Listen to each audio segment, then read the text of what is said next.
America અને Iran વચ્ચે deal થશે કે યુદ્ધ થશે? આ સવાલ હજી પણ યથાવત છે। આ સવાલ વચ્ચે અમેરિકાના રાષ્ટ્રપતિ ડોનાલ્ડ ટ્રમ્પે મીડિયા સાથે વાતચીત કરી અને કેટલાક અલગ દાવાઓ કર્યા।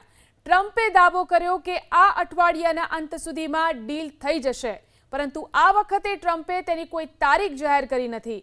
ટ્રમ્પે માત્ર એટલું જ કહ્યું કે વાતચીત ચાલી રહી છે।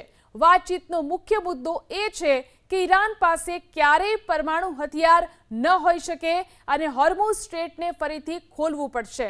ટ્રમ્પે એવું કહીને ઈરાનને ફરીથી ધમકાવ્યું કે જીત અમારી જ થશે, ભલે આ જીત સમજોતા દ્વારા થાય કે પછી યુદ્ધ દ્વારા। ટ્રમ્પે દાવો કર્યો કે આ અઠવાડિયાના અંત સુધીમાં ડીલ થઈ જશે, પરંતુ આ વખતે ટ્રમ્પે તેની કોઈ તારીખ જાહેર કરી નથી। ટ્રમ્પે માત્ર એટલું જ કહ્યું કે વાતચીત ચાલી રહી છે। વાતચીતનો મુખ્ય મુદ્દો એ છે કે ઈરાન પાસે ક્યારેય પરમાણુ હથિયાર ન હોઈ શકે અને હોર્મુઝ સ્ટ્રેટને ફરીથી ખોલવું પડશે।